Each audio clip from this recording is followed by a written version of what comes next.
Hello and welcome to Self Startups with Annette Clubley. I'm going to be giving you tips for healthy marketing methods for the modern practitioner. This show is about how to grow your audience from scratch when you're just starting out in the health and wellness business. You might be a new therapist or a practitioner, and you might be newly qualified. You're looking for ways to reach out and build up a new customer base. My name's Annette Clubley and I'll be working in digital marketing for many years. I've worked with all sorts of businesses from tiny micro startups right up to multinational multi-million dollar businesses, and I would love to help you along on your journey. Listen in for marketing tips and wonderful interviews with other people just like you who are starting out. Thanks for listening.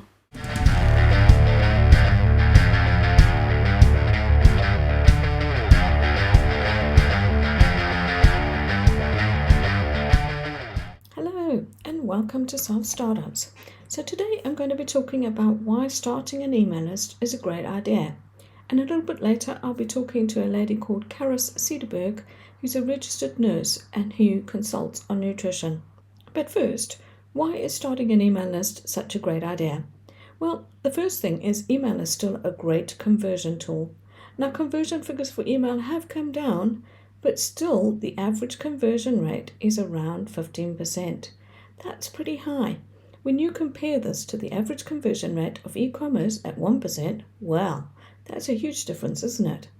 Part of the reason for this is that emails are sent to people who already know you, which brings me really neatly onto my second point. Email warms your audience up. It gives you a chance to get to know people.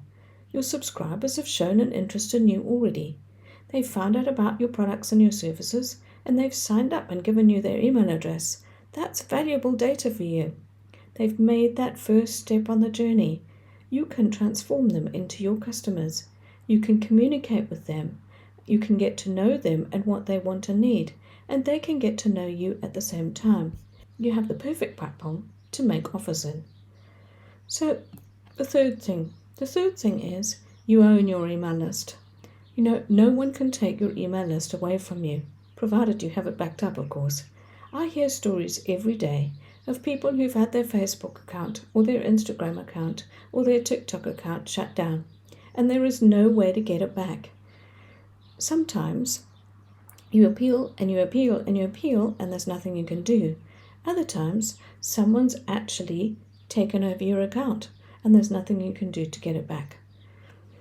How long has it taken you to build up that audience? Do you want to have to start again? Last year, I worked with at least 2 people who had lost access to the Facebook accounts, and both of them were unable to recover their accounts. They had to start from scratch. They had to start all over again. Would you want to do that? They had thousands of followers that they'd spent years building up, and they lost them overnight. They just woke up in the morning and they weren't able to access their account anymore.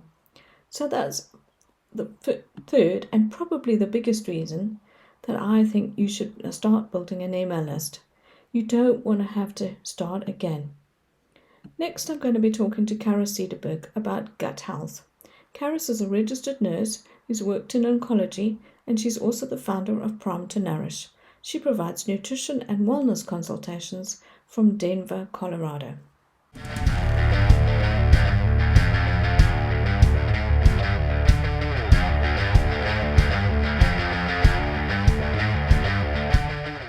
Hello again. So, hello everybody. I am talking today to Charis from Paris, Sederberg. Remember, TC, who is a registered nurse, and she's also a nutrition therapist. And we're going to be talking about digestion and how digestion affects your overall health. And I think, that's got to apply to everybody, hasn't it? It really does. I mean, there's not one single person that doesn't digest, obviously. And people don't always realize how your digestion and what you eat affects your health. But hopefully I can help pull it together a little bit. Okay. So how did you get into this? How did you get into this field? So, as you mentioned, I'm a registered nurse and I worked with oncology patients for my entire career. And I just love cancer patients so much, but a lot of times they're very, very sick. And I think over the course of my career, I just kind of realized how important nutrition is, not only in their outcome for healing from cancer, but also just for their overall health and well-being, even just getting to their treatments, their energy, everything. And so it kind of fell in my lap. I was kind of having some health struggles of my own. I think a lot of people in the health and wellness space have their own health journey, and that's kind of what gets them into this field. And I am no different than that. I was kind of struggling with my health. I had had 2 babies a year apart. I was having a lot of hormonal issues. I wasn't sleeping. I had gained a lot of weight with my pregnancies, and I just had no energy, and I was very crabby, to be honest. Mm. And I started to realize that all of this was potentially related to what I was eating. And I knew that there was foods that I didn't tolerate. But I really started to put it together when I started going to the holistic nutrition school that I went to. My mind was kind of blown, because I had a degree in nursing and I didn't learn any of this in nursing school. It's just amazing to me. So that's really interesting, because you think about the yeah. physical. You obviously, in nursing, you think about the physical side of things, but you don't think about how diet is going to affect somebody's health. Well, I mean, you don't automatically assume that it's going to have that kind of dramatic effect, do you? Yes. And I think, in fairness, there's a lot of cultures around the world that have always regarded diet as being very important. But in Western medicine and Western culture, that hasn't always been the case. And, I've been a nurse for almost 20 years now, and I can see a big difference from when I started to what it is now, as far as patients and clinicians regarding nutrition as being very important for healing. So we have come a long way. We have a long ways to go, in my opinion, but you're right. I bet. Yeah. So why, I actually think it's really nice that you've been through the process yourself. And I've said this before, because if you haven't been through that process yourself, it's that much harder for you to be empathetic when you're dealing with people. No? Sure. And I think that it really helps people to know that you've been there, done that, and come out the other side of it. And that's therefore they feel like you can help them more. Whereas sometimes you talk to somebody and you just think they're so far away from where you are that you can't imagine that they can put themselves in your shoes. I think Absolutely. yeah. And you People touched are on it. very Oh, I'm sorry. So I was just going to say, people are very drawn to me because of my story and because of what I've been through. And I'm very honest with people with some of my struggles. And the clients that I attract tend to be people who that is very important to them. okay. And do you tend to attract mums? Because I'm just thinking, just when you were telling that story, the thing I immediately picked up on is when you first have your children, you just think that the weight gain and the sleepless nights are they're just the contributory factor. You don't imagine that, you kind of think, well, in a couple of years' time, when I finally get to start having a good night's sleep again, everything's going to be fine and I'm going to be restored back to where I was. Right. The Right. hormones are a bit awry, and you know that the sleep pattern is disturbed, and you know that it's a struggle without sleep. But you don't necessarily connect what you're eating to improving how you're feeling. 100%. I didn't. And I think even when I enrolled in nutrition school, I knew that nutrition was an important part of health, but I didn't realize the correlation between the gut really and the rest of the body. In Western medicine, we tend to look at things from a systems perspective. So your nervous system or your hormonal system or digestive system. And really, the gut is like the mother of your body, and everything is connected to it. And that's why when you don't tolerate certain foods, or if you have digestive dysfunction, that you have issues in certain areas. And the thing that's very interesting is that people exacerbate with their own symptoms. So what might give one person a skin rash, it's the same kind of digestive dysfunction that gives another person a nervous system symptom or a hormonal symptom. And it's the same Yeah, cause. right. And so Right. you really have to dig down deep and get to what is really going on and what is the root cause of this problem. Mhm. And that's really what I'm trained to do. And honestly, with my nursing background and my oncology background, oncology is very much a human connection, but it's Mhm. also very serious drugs and giving people cocktails of very serious things, right? So you really have to Mm. know the science and know what you're doing and be very safe. And I would say all of that translates exactly to what I do now. I obviously don't use anything like that.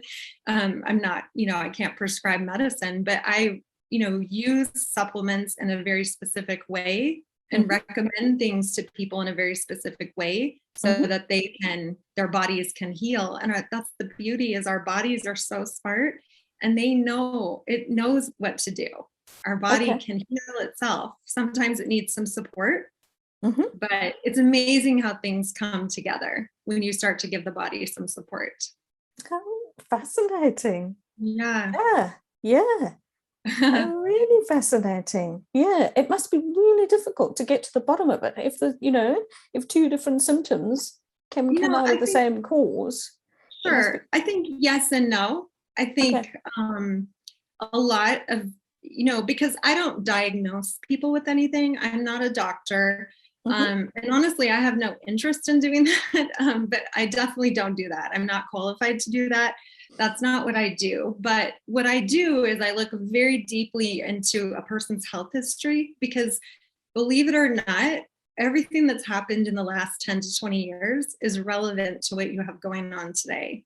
Oh dear. Yeah.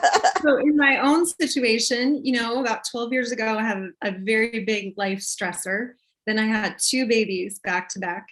And then I didn't have great health. And so all of that was very stressful for my body. Mm. And so if you look at things and start to put the symptoms and the situations together, it Mm. can give you a lot of clues as to what's going on.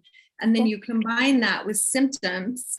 And I do testing in my practice. And a lot of times the testing is very helpful to try and find some of that root cause Mhm. or to try and figure out some things that could be potentially going on. And so, Okay. everyone has digestive function in some way that is usually, once you're an adult, a little bit awry, unless Mhm. you've been eating a perfectly clean diet, no processed food, your whole life, which is very rare in Western culture.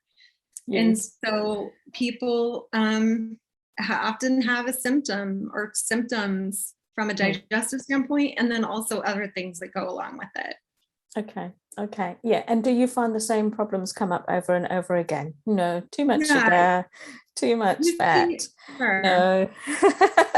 Too Yeah. little And fiber are the things that have immediately come to my mind that, you're constantly being told. 100%. And what I do with my clients is we look deeply in the health history into their symptoms and try and paint the picture of really what's going on. And then we optimize digestion. And that is kind of multifaceted. There's a lot of different ways to do it, but you really have to think from the beginning, which is in your mouth, to the end, which is the other end, and all the processes in between and what's happening and what's not happening. And then you have to think about, if you're having hormonal symptoms, for example, or say sleep is a great example. People are like, I don't understand how sleep is related to my gut health or my digestion. Mm. And there's a lot of things related to sleep, right? Mm. That are driven through your gut. You have a lot of hormones that are managed through your gut. If your liver isn't working properly, that's not going to be managed. If you're not making neurotransmitters and things to help you sleep and have a normal sleep wake cycle, it's all related. So, Yeah. the testing with the investigation is really kind of my expertise and what I love to do. Mm. And then, I just work individually with people, very individually, with what they have available to them, Mhm. both from a financial standpoint, but also from like, what are you capable of doing? Like you were just mentioning all the different things. I mean, a lot of people are addicted to sugar and don't really want to give that up. So a lot of it is education on my standpoint, to try and help them to understand how that's not benefiting their health. And so I'm not a drill sergeant, I don't say you give up your coffee today or whatever. I really work with my clients very individually and kind of intimately to understand what they can handle and manage, how fast can they go, and how deep can we go.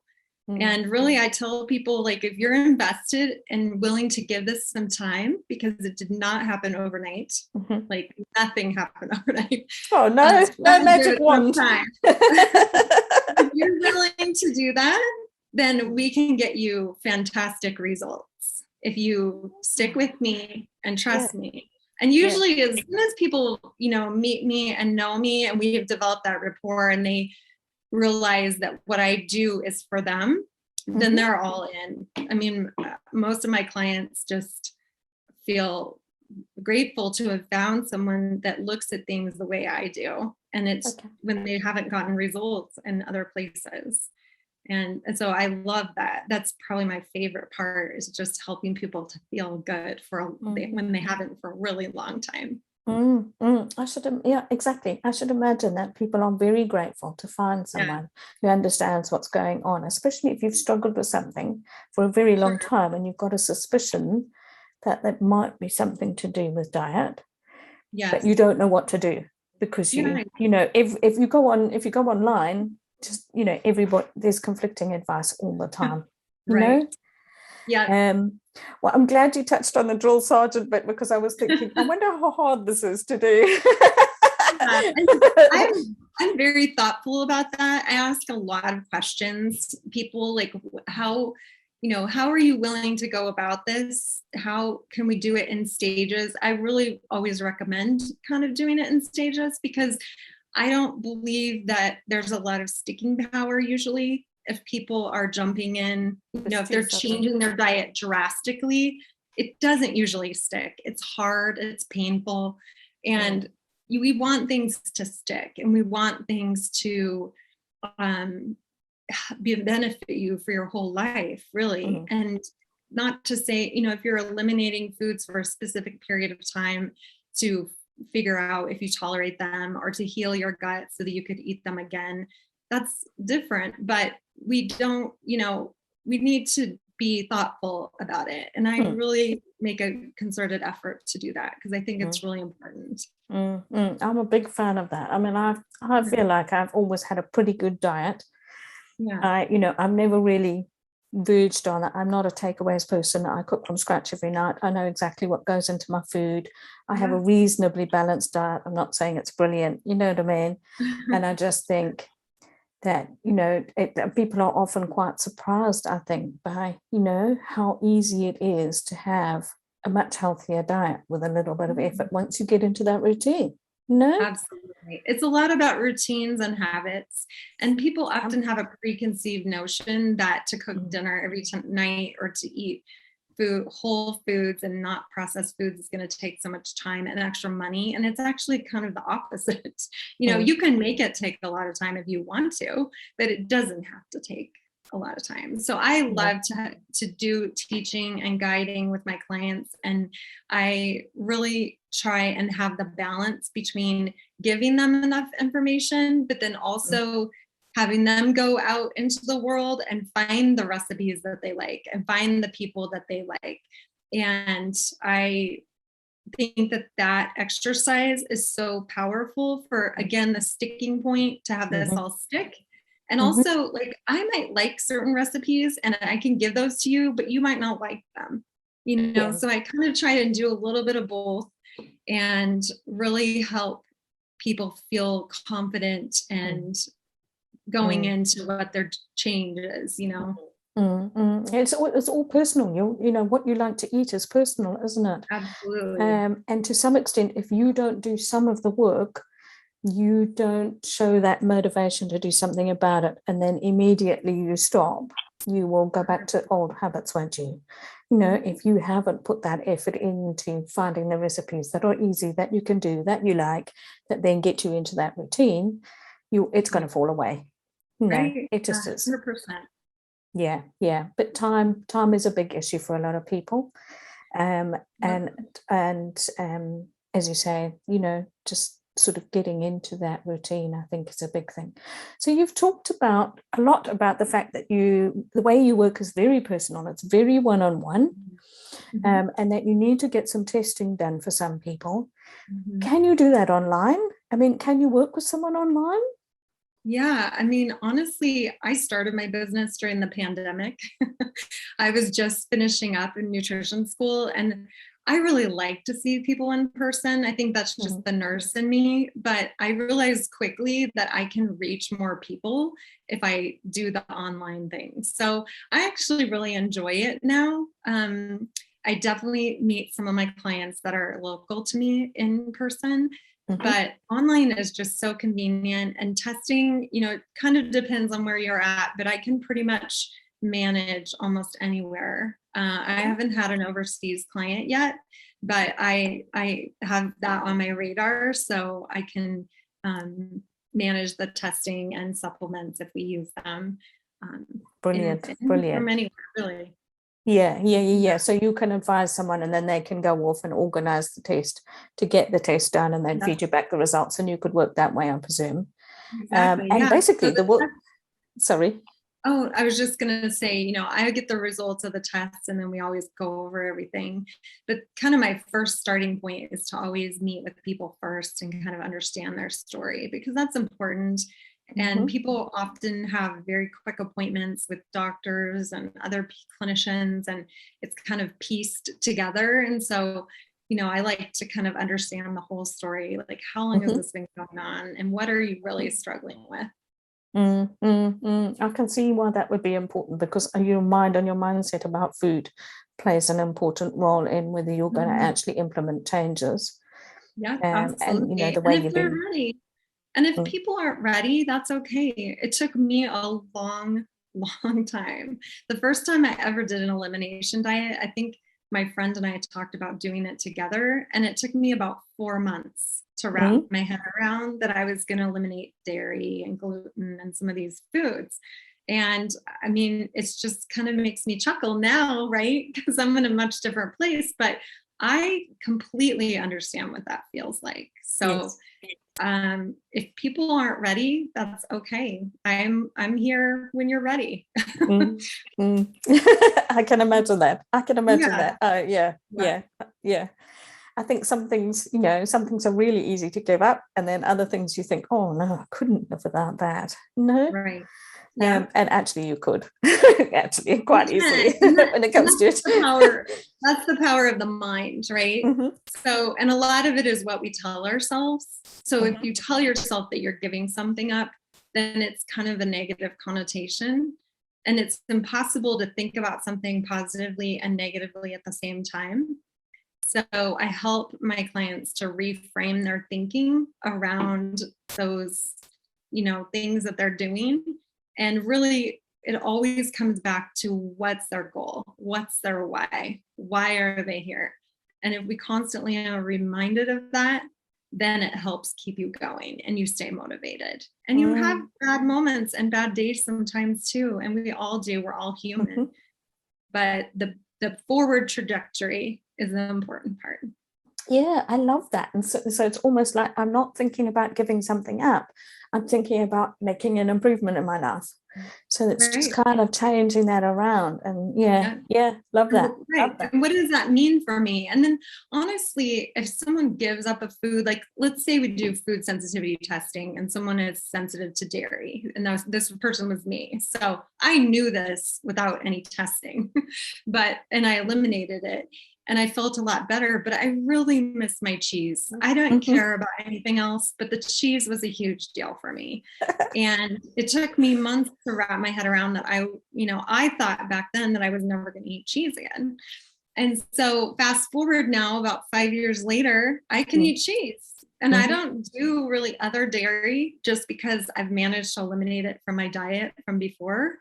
but I can eat cheese now and it doesn't bother me at all. And that's part of my healing journey. My body healed and did what it needed to do. But it's also part of it is the mentality that I had to get in that, you know what, I'm just going to give this up for now. And so what I tell people is, you're not eating cheese right now. And it's not that I can't eat cheese or Charis won't let me eat cheese or whatever. It's just, I'm not eating cheese right now. And that makes it, that's easier to stomach. It's exactly. Right now rather than forever. Basically, I'm chuckling to myself because I'm also lactose intolerant. Right. A lot of people are, and sometimes it's the lactose, but sometimes it's other issues going on in the gut that have to do with the digestion of dairy. So it's fun. I think it's fun. I'm kind of nerdy that way in the science part of it, of like figuring out the intricacies of it. But I think people, is meaningful to people, and that's what they need. Yeah. Okay, brilliant. So how can we find out more? Where can we find out more? How can we reach you? What's the best way to get in touch? So my business is called Prime to Nourish, and it is primetoniurish.com is my website. If you Google my name, Charis Sederberg, actually that's the first thing that comes up. So that's kind of helpful when you have a unique name. Yes, I have the same thing. And you can email me at charis@primetoniurish.com or go to my website. There's a form to fill out there if you want to chat with me about something, and we can just get the conversation started. And I love to meet with people for 15 or 20 minutes. I like to do it over Zoom usually, just to connect and explain to them kind of what I do, but for me to hear their story and see if we're a good fit for each other. So that's always kind of the starting point. Let them talk. And then by the end of the call, you pretty much know whether there is something that you think you can help with or not. And usually I kind of have a suggestion for them as far as how to work with me, because I work with a lot of one-on-one clients, but I have a group program that I'm doing with a health coach coming up in January. So maybe that would be a good fit for somebody, or maybe they could just do a consultation. I do a lot of consultations where it's just a one-time, it's one meeting, but it's a little bit of a process. They fill out all the health history and we talk, do the deep dive into everything. And then I give them recommendations, not only for their diet, but also for anything that I think would potentially help them to further along. And then sometimes people go off and they try my recommendations and then they come back after a little while. And sometimes people just jump in and say, I want to do this testing and do a 6-month program with you now, and let's just get started. So yeah. Some people need to think about it, and some people are ready to move straight away. Yeah. Absolutely. And I support people because if you're not ready mentally, then I don't think that it's time. I think you need to be ready. And then, we can work through some of the speed bumps if they come up, but you have to be mostly ready. You do have to be mostly ready, I think. Nobody can do it for you, I don't think. No, exactly. I need you to water and then you drink for yourself. Yeah. Well, thank you so much for taking the time to talk to me. It's really interesting, really super interesting, and lovely to meet you. It's lovely to meet you. I'm so happy to connect with you. Thank you so much. Fabulous. Thank you very much for your time. Yep. You made it to the end of the episode. Thanks for listening to Self Startups today. Don't forget you can find more episodes at my website www.annetteclubley.com, and you can find information about my free trainings and my programs at /learn. Look forward to seeing you there.